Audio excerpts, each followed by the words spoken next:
Sonic and Sega All-Stars Racing! That's right, today we'll be looking at Sonic and Sega All-Stars Racing series. Starting off with the very first one, Sonic and Sega All-Stars Racing. This game is a clone of Mario Kart. It really is. There's nothing, like whenever Mario Kart Wii came out, this was coming out right after it. And it's a Mario clone. I mean, it plays just like Mario Kart.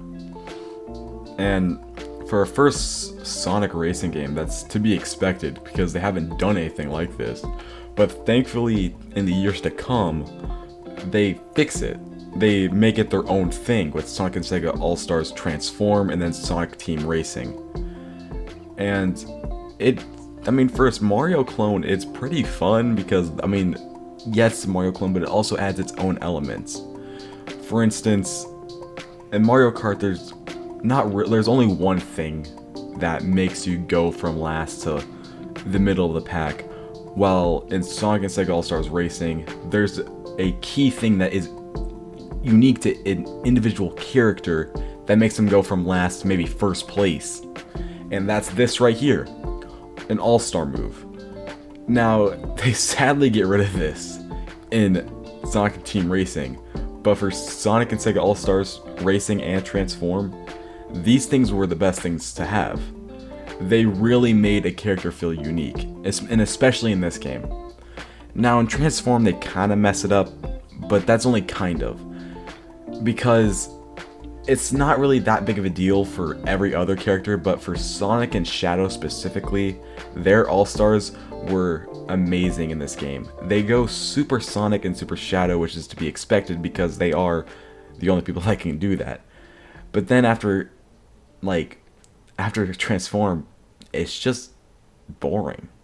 It really is. There's nothing, all they have is just, I think it's a ring. For Sonic, it's he goes into his flying car, and it's just a ring, and then he just homemade attacks everyone you see. While in this, he's just going fast. You feel him going fast. You feel it. Which is if I'm going off of a point system here, which I'm not, I would have to give the All-Star and the special move to Sonic and Sega All-Stars Racing. I have to. Because in Sonic and All-Stars Racing Transform, God, that's a mouthful. I'm just gonna say Transform or Racing and All-Star Racing and then Team Sonic from now on.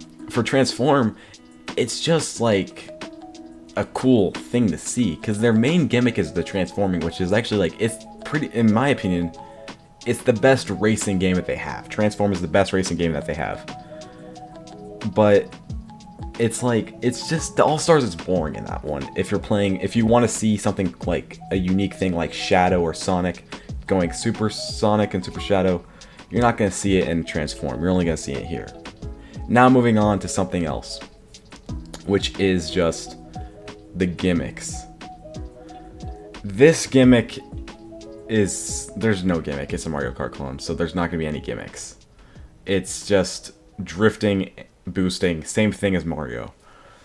But in the games to come and Transform, that whole gimmick is the cars transform from a car into a boat, or boat-ish thing, into a flying vehicle. And then in Sonic Team Racing, God, it's just friendship. It's just friendship. That's the whole gimmick of the game is friendship. Being around your characters, your teammates, and then like being close to them will give you a friendship meter. I'm calling it a friendship meter. It's really just a star meter, and once that star meter is full, you guys get an all-powerful boost. That's the whole gimmick. And they replaced all of the Mario Kart-ish things, like, I mean, not the Mario Kart-ish things. They replaced all the items with Wisp. And what the hell, man? Wisp? I thought we got rid of them after Sonic Colors, but they keep coming back. They keep coming back. We don't need Wisp every single Sonic game. Alright, we just don't. Or actually, we don't need them in a standalone, like, we don't need them in a racing game. Leave them in a standalone game like Sonic Colors and Sonic Lost World. That's fine. It's like, that's just the only issue I have with, like, Sonic Team Racing, because it's just a Mario Kart clone. They went back to a Mario Kart clone. It sucks, man. It just sucks. Now going over the maps, the race tracks. They're fun in this game, in Sonic All-Star Racing. They're fun, but in Transform, they really up the ante because the levels change. Because in All-Star Racing, it's just 3 laps of the same track, while in Transform, the levels change depending on like what you have. I mean, some levels do. In the very first stage of the Dragon's Dungeon, like, you see the dragon fly away and breaking the bridge, and you have to go into a flying mode. Like, that's sick, man. That's sick. Like, why wouldn't you want that, you know? And then even in Team Racing, they don't do, like, the maps don't change, but the maps are unique. They're fun. Like, they don't feel like you're just driving on a boring racetrack. Like, for one racetrack that I remember is you're on like the Mother Wisp, and you're like driving in the sky. You're driving on roofs. In All Stars Racing, you're just driving on road or dirt. It's just like, it's boring.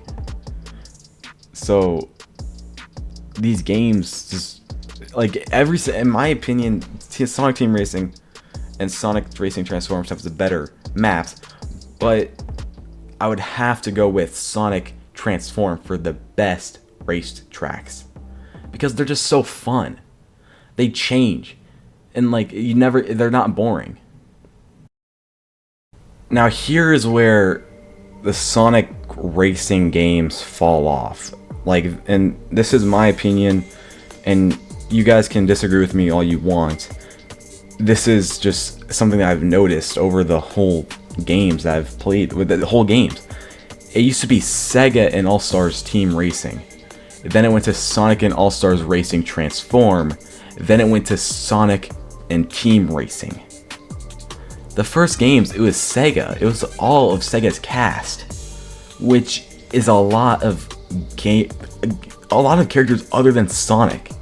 Like, the characters I play in Sega and All-Stars Racing is Jackie and Akira.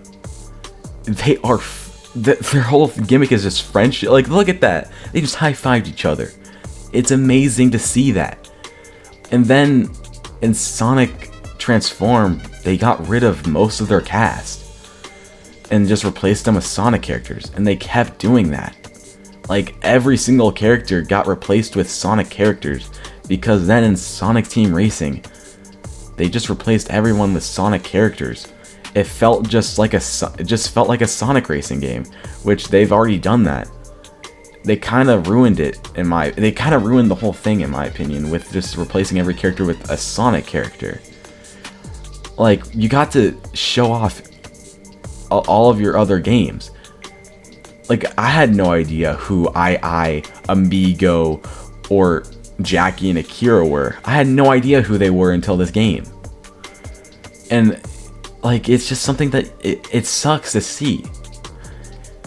And I will say now that I am biased towards Sega and All-Stars Racing because I have a fond memory, and I can't get this memory out of me, from coming home one spring break and playing this game non-stop on my Wii. It felt like so much fun, and it just sucks to see the characters that I love just disappear. It sucks, man. And that's gonna be it for today's video. I just want to make it quick, and I want to just also do another thing that I just like I have a theory about, because whenever I did that Sonic Adventures video, like there was a lot of debating, and I actually like that you guys are just commenting on each other's disagreeing and agreeing, because that's just something human nature. And I want to see if this video can do the same thing. So comment down below what your favorite Sonic racing game is.